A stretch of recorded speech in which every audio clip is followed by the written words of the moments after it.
Finally I can talk without fear of retribution.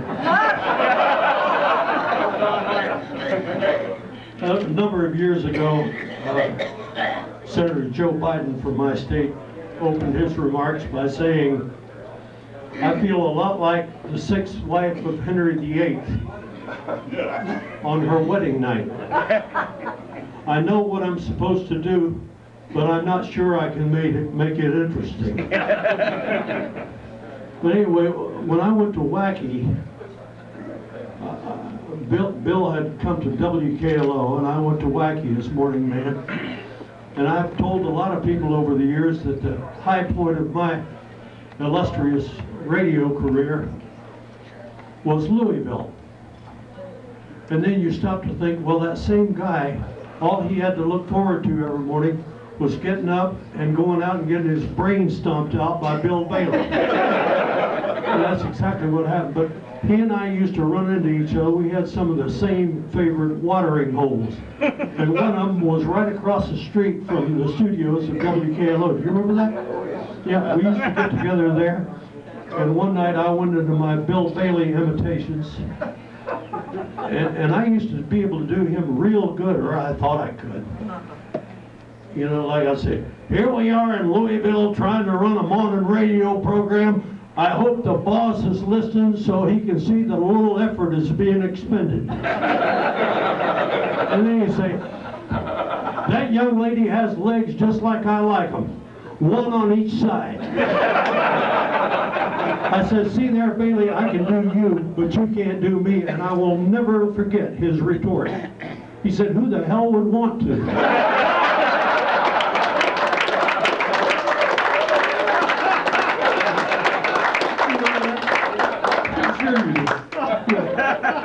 But here's to you, Bill.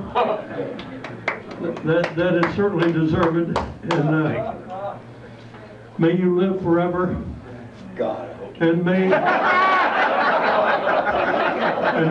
the last voice you ever hear be mine.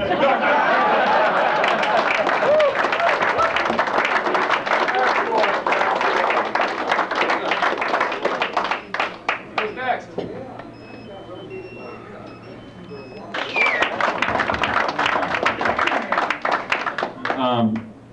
I worked with Bill at WCII, which was KLO after KJ and all that.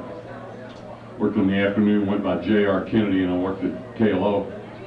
Used my real name, unfortunately. Once in a while, somebody remember, weren't you on one of those radio stations? But before I got into radio in the early '70s, I met Bill one night. Now, John, you got to tell us if this is true or not.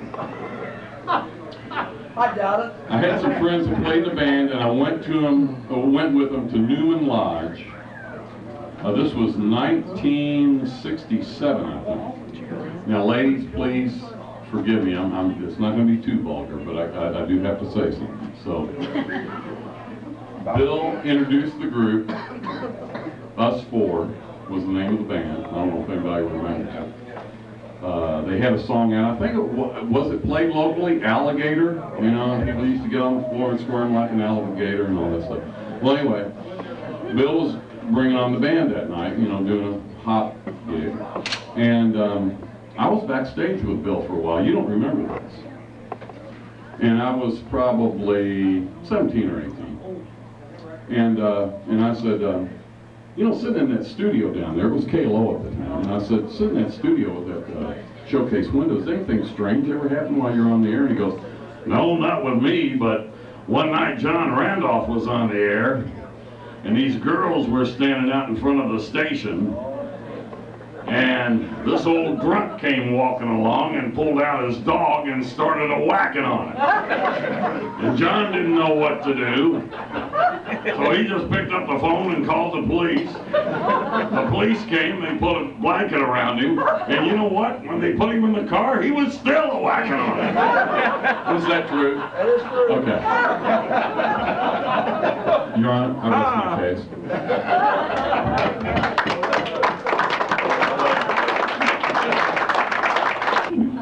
Turn around. gonna sing us a song? No.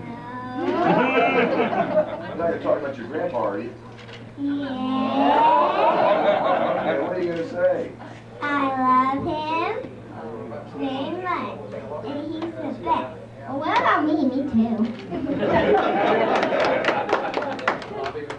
Why is he the best? He just is. And because he's cool. You got that right. He rocks.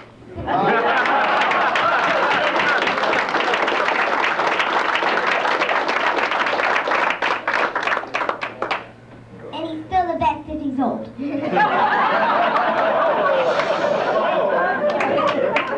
a hand to Grandpa.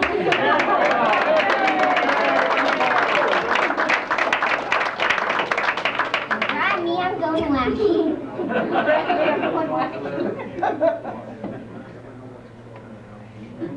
I'm gone. Okay. Thank you, girls.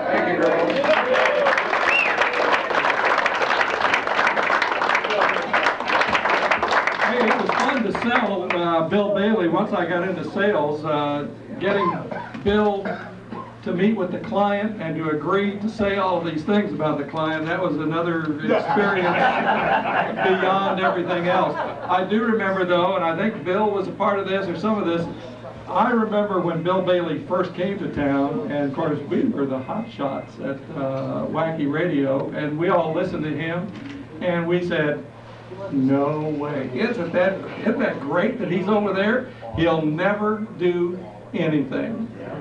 Boy, were we wrong.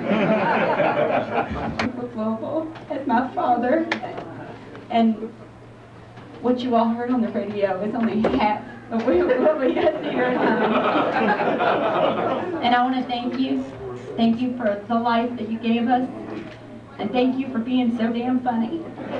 I appreciate it, and I love you.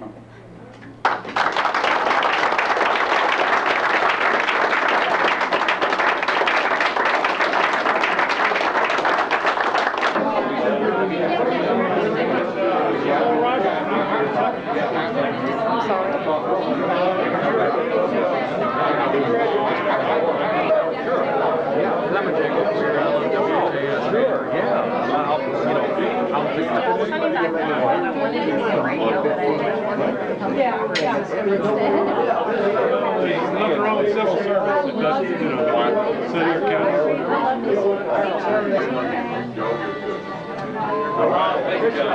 Good seeing you. You are, all you guys. I'm just starstruck because, I mean, I'm a tail end of my 85. You guys are great. You guys are just an inspiration. Just what radio should be doing. All the productions on now. Pleasure meeting you all. Thank you so much for coming.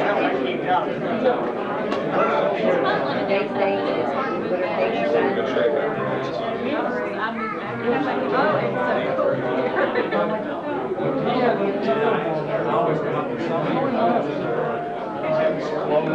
Lasted long enough for me to go out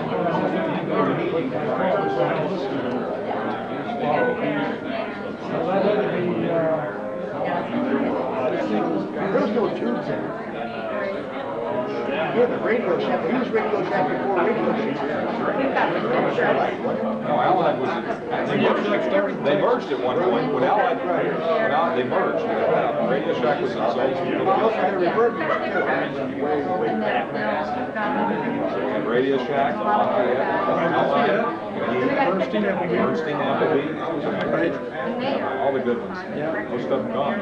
In fact, I've still got my tape recorder that I bought from Bernstein Appleby in 1957. That's a long And I time. paid $99 for it. But I did feel, you should pay an hour for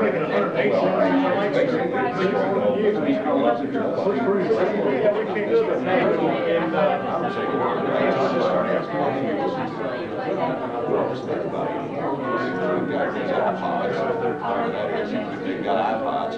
download other stuff. Listening to streaming. John Stevens, he was still there, and People listen to we had 3 days. I was saying the damn FM for 30,000 miles. Wow. I tried it in Bruce's office. I said, Bruce, I said, you and Jerry and I, Probably.